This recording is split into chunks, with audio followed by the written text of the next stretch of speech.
Hello, this is Alba Gomez and welcome to Amplify the podcast.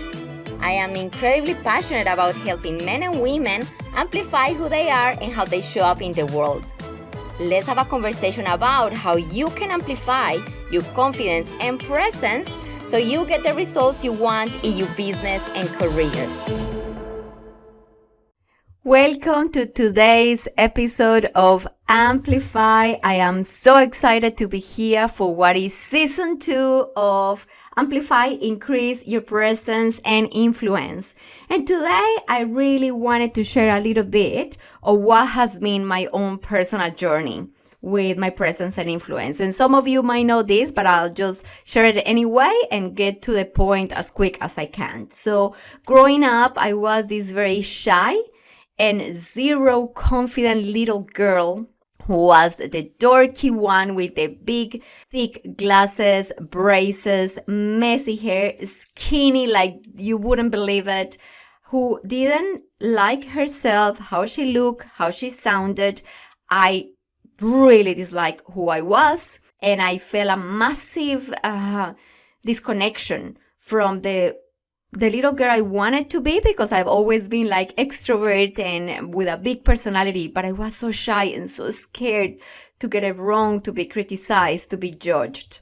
So I grew up being invisible to myself and to others. I was never quiet, but even some of my friends from school might just mention that they cannot believe I am the same person they knew in primary school, because I did tend to be quiet, except with the friends that I felt comfortable to be around. So growing up for me in that way, feeling so invisible, feeling inappropriate, influencing zero. If there was somebody who could be more invisible, it was just me.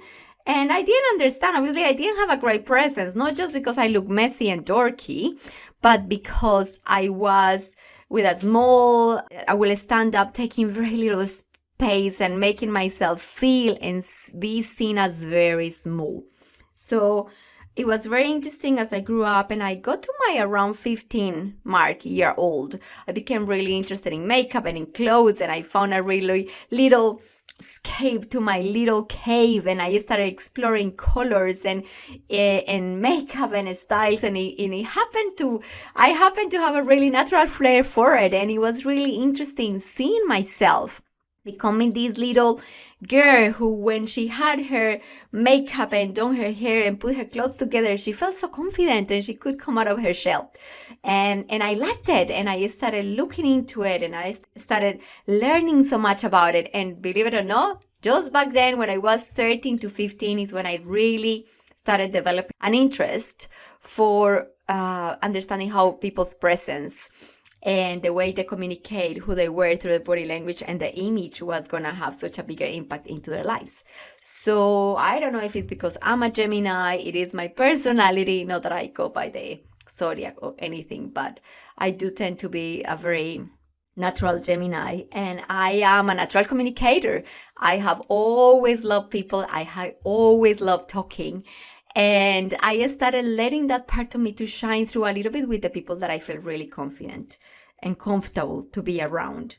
So first years at university, I started developing more my image and my confidence, and I started opening a little bit more about who I was and letting others in. Yet deep inside, I was always this little, very insecure girl. Then there was a time at university when we are in our in Colombia, when we are in our 7th semester I did production engineering, that we are sent what I think is called work experience. So off I went, and I got sent to this interview with 4 of the top students in my career. And I thought, why is this happening to me? I was literally like, truth to be told, I was like the average student. I was doing okay, but I was nowhere to be in the top 3 of the whole group class, that we were so many of us. So I felt a little bit, there were 4 women, including me, 4 girls. And I remember going to that place that was the best company to work for, thinking, oh my God, I'm done. I'm not going to get anywhere here. My parents are going to be disappointed of me because I am not going to get this job. And I didn't even know these girls. Like, no offense, they were a little bit more nerdy. I was a little bit more like on the party side, social side. They were lovely, but we got to chat there, and I'm thinking these girls have the best marks, and they have honors, and they're doing all these things. So like, anyway, I'm just gonna go and be myself. And I went onto this interview. I had the opportunity to work before a little bit, not as an engineer, but doing some responsibility, kind of like, hard to explain, but superannuation. You had to type in information for companies, and it was a work that I was able to do while I was studying, like for 6 months. That my dad got me that job, and it was really good for me. So we got talking about that with the person who interviewed me, who was going to be my boss. And we spoke about the fact that I had a responsibility, that I could do those things, that my mind was very quick to think. We spoke about my communication skills. I felt so comfortable because I was able to talk to this guy about the things that I was good at, the things that I wasn't that good at, and we got talking about things that were real life experiences. Long story short, I got that job.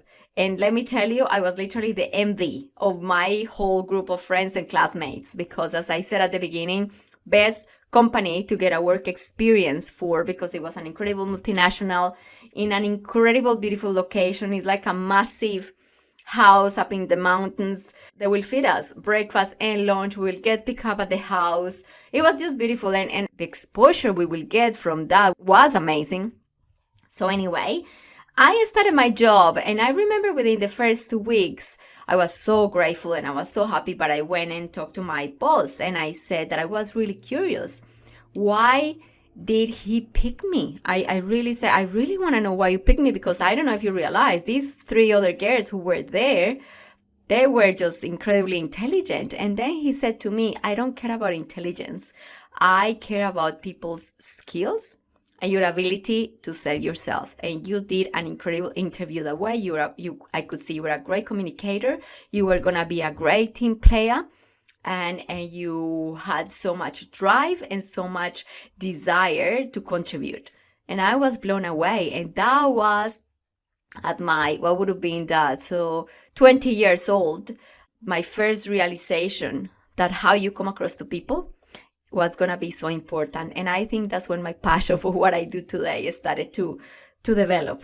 So the reason I'm telling you this story is because since then, I became fascinated by the science of first impressions and influencing others, and how you communicate, and how your body language supports who you are, and how your image sends a message that sometimes is so much more stronger than your skills. And since then, I started studying this. Like, I am turning 45 tomorrow, so I'm filming then these few weeks before the podcast is launched. So this has been over 25 years of me studying the science of first impressions, of personal branding, of influencing, learning about body language, learning about mindset, learning about all the different elements of your communication, your professional image, how you come across to others. And I have been incredibly fascinated by it and completely honored to have had the opportunity to guide so many individuals through this journey. And this is what this season is all about. Sharing with you what I have learned in a very simple way. Obviously, this is going to be an introduction, but luckily, if you want to work more on this, I do one-on-one coaching. I also have online programs that are very accessible, that really help you get started.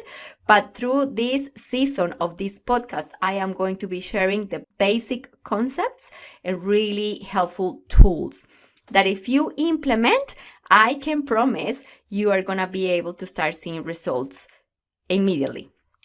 So then that job was my very first professional experience. And then on from there, I had the fortune of having this incredible platform to begin my professional career. From then on, I went to have the most incredible positions. And I am not going to say that I'm not intelligent and I'm not good at what I do, because I am, and I was as an engineer, absolutely. But I also know that it was my presence, it was my ability to be a good communicator, it was my ability to understand how I came across, and how to fill that gap between how I thought I came across and how others actually perceive me, how I develop incredible skills to communicate better, to make better use of my body language, to learn how to dress for success, present myself in a way that made me look like the capable, intelligent individual I am, that made the whole difference into the success I had in my professional career, both in Colombia and in Australia. And when I came to Australia and I had no local experience, and I had to go through the whole process of learning English from zero and start a career from zero when I had to get recognized my engineering degree here, I went and worked for this another incredible multinational, Japanese multinational here.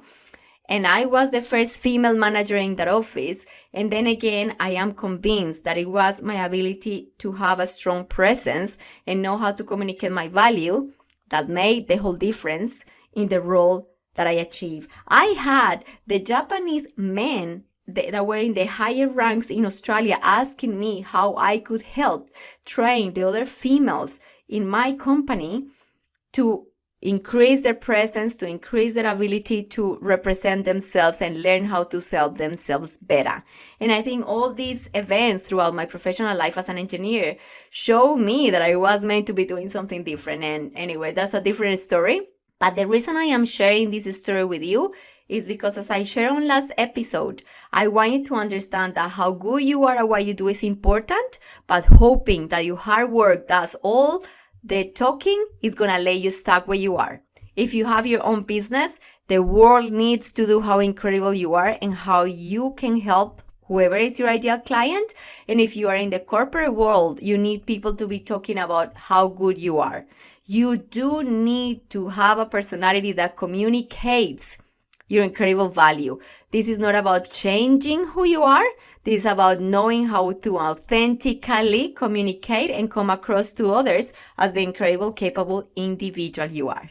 So I hope this has led you thinking and understanding fully what is the importance of increasing your presence and further developing your ability to influence others.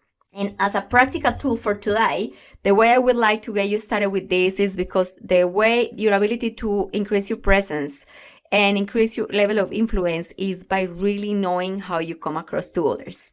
But before we do that, we're going to start by you looking in the mirror. So what I would love you to do today is spend a couple of minutes looking at yourself in the mirror, into your eyes.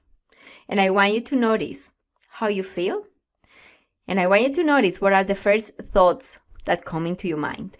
I know it sounds a little bit weird, but trust me, this is going to be a very interesting exercise and it's going to give us incredible clues to get started.